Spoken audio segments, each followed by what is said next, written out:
नमस्कार, मी डॉक्टर सुनील बडे, संचालक राधेश्याम हॉस्पिटल शेवगाव. माझे शिक्षण MBBS DNB आहे. आपण आज ब्लड प्रेशर म्हणजे उच्च रक्तदाब याविषयी माहिती घेणार आहोत. ब्लड प्रेशर म्हणजे काय? ब्लड प्रेशर म्हणजे रक्तवाहिन्यांमधील रक्ताने रक्तवाहिन्यांच्या भिंतीवर दिलेला फोर्स किंवा दिलेला दबाव म्हणजेच ब्लड प्रेशर असे आहे. नॉर्मल ब्लड प्रेशरची रेंज काय असते? नॉर्मल ब्लड प्रेशरची रेंज ही सिस्टोलिक ब्लड प्रेशर म्हणजे वरचा BP 120 पेक्षा कमी, डायस्टोलिक ब्लड प्रेशर म्हणजे खालचा BP 80 पेक्षा कमी याला नॉर्मल ब्लड प्रेशर म्हणतात.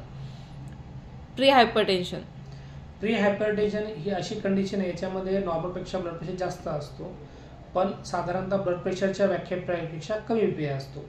असे पेशंट ब्लड प्रेशर होण्यासाठी रिस्क फॅक्टरमध्ये असतात.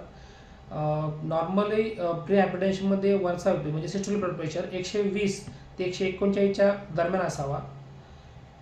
डायस्टोलिक ब्लड प्रेशर म्हणजे खालचा BP 80 ते 89च्या दरम्यान असलेला BP म्हणजेच प्री हायपरटेन्शन स्टेजमध्ये असलेला BP. हायपरटेन्शन या व्याख्येमध्ये वरचा BP म्हणजे सिस्टोलिक ब्लड प्रेशर 140च्या वर असणे गरजेचे आहे व डायस्टोलिक ब्लड प्रेशर 90च्या वर असणे गरजेचे आहे. Stage 1 hypertension. ब्लड प्रेशरमध्ये दोन वर्गीकरण आहे, स्टेज 1 आणि स्टेज 2. स्टेज 1 मध्ये ब्लड प्रेशर 140 ते 159 म्हणजे सिस्टोलिक ब्लड प्रेशर आणि खालचा BP म्हणजे डायस्टोलिक ब्लड प्रेशर 90 ते 99 दरम्यान असणे गरजेचे असते. Second stage. Stage 2 blood pressure यामध्ये ब्लड प्रेशर 160च्या वर म्हणजे सिस्टोलिक ब्लड प्रेशर आणि डायस्टोलिक ब्लड प्रेशर म्हणजे खालचा BP 100च्या वर असणे गरजेचे असते. Types of hypertension.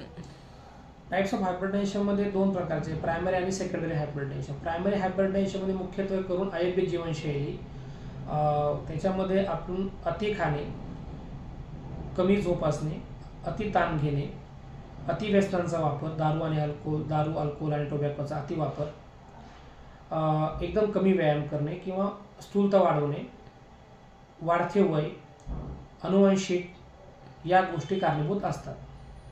Secondary hypertension. Secondary hypertension म्हणजे यामध्ये आपल्या शरीरातील ग्रंथी जसं थायरॉइड, ॲड्रेनल ग्रंथी यांच्यामध्ये होणाऱ्या हार्मोनल चेंजेसमुळे होणारा BP किंवा किडनीमध्ये रक्तप्रवाह कमी होऊन होणारा BP किंवा गोळ्यांचा अतिवापर किंवा चुकीचा वापर यामुळे होणारा BP जसे NSAID म्हणजे pain killer drug, steroid, antidepressant drug यांचा अतिवापर किंवा चुकीचा वापरमुळे होणारा BP म्हणजेच सेकंडरी हायपरटेन्शन. हायपरटेन्शनचे रिस्क फॅक्टर कोणते? हायपरटेन्शन होण्यासाठी काही धोकादायक गोष्टी आहेत जीवनामध्ये, त्या आपण कमी केल्या पाहिजे.